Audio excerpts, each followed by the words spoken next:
गहू पिकाची पहिली फवारणी ही पिकाच्या सुरुवातीच्या वाढीच्या टप्प्यात अत्यंत महत्त्वाची ठरते, कारण यामुळे फुटवे वाढतात, मुळे मजबूत होतात, पोषक तत्वांचा पुरवठा होतो आणि मावा, ॲफिड्स सारख्या किडींपासून संरक्षण मिळते. ही फवारणी सामान्यतः पेरणीनंतर 25 ते 35 दिवसांनी, म्हणजे पीक 3-4 पानांच्या अवस्थेत असताना करावी. तणनाशक फवारणी झाल्यानंतर आणि पहिल्या पाण्याला शेत वापसा अवस्थेत आल्यानंतर ही फवारणी करणे उत्तम, जेणेकरून औषधांचा पूर्ण परिणाम होईल. ढगाळ किंवा धुरकट हवामानात माव्याचा प्रादुर्भाव जास्त होण्याची शक्यता असते, त्यामुळे वेळेवर फवारणी करणे गरजेचे आहे.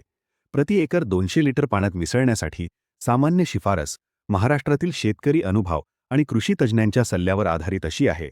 फॉस्फरसयुक्त विद्राव्य खत म्हणून 12-6100 मोनो ॲमोनियम फॉस्फेट 2 ते 2.5 किलो किंवा 13-045 पोटॅशियम नायट्रेट 2 किलो घ्यावे, ज्यामुळे मुळांची वाढ आणि फुटवे चांगले होतात. विशेषतः जमिनीचा पीएच जास्त असल्यास फवारणीचा फायदा लगेच दिसतो. फुटवे वाढवण्यासाठी सीवीड एक्स्ट्रॅक्ट आधारित टॉनिक जसे बायोविटा किंवा प्लॅन्टोझाइम 400 ते 500 मिली किंवा ह्युमिक 99% 300 ते 400 ग्रॅम आणि फुलविक 80% 200 ग्रॅम मिसळावे, ज्यामुळे फुटवे जास्त येतात आणि पीक हिरवेगार राहते.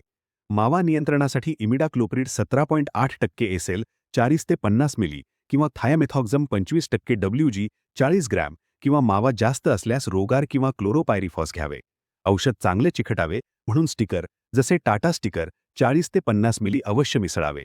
सर्व घटक एकत्र मिसळून सकाळी किंवा संध्याकाळी फवारणी करावी, जेणेकरून औषध पानांवर चांगले शोषले जाईल.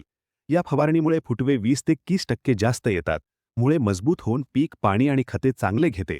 सुरुवातीच्या किडींपासून संरक्षण मिळते, पीक निरोगी राहते आणि नंतर ओंब्यात चांगल्या भरतात. परिणामी एकूण उत्पादनात 2 ते 4 क्विंटल प्रति एकर वाढ होऊ शकते. फवारणी करताना हातमोजे आणि मास्क वापरा. हवेच्या दिशेने उभे राहू नका. स्वच्छ पाणी पीएच 6.5 ते 7.5 वापरा आणि जैविक शेतीसाठी नीम आधारित उत्पादने निवडा. स्थानिक जमीन, हवामान आणि जातींनुसार बदल शक्य असल्याने कृषी अधिकारी किंवा तज्ज्ञांचा सल्ला घ्यावा. योग्य वेळेत ही फवारणी केल्यास गव्हाचे उत्पादन निश्चित वाढते.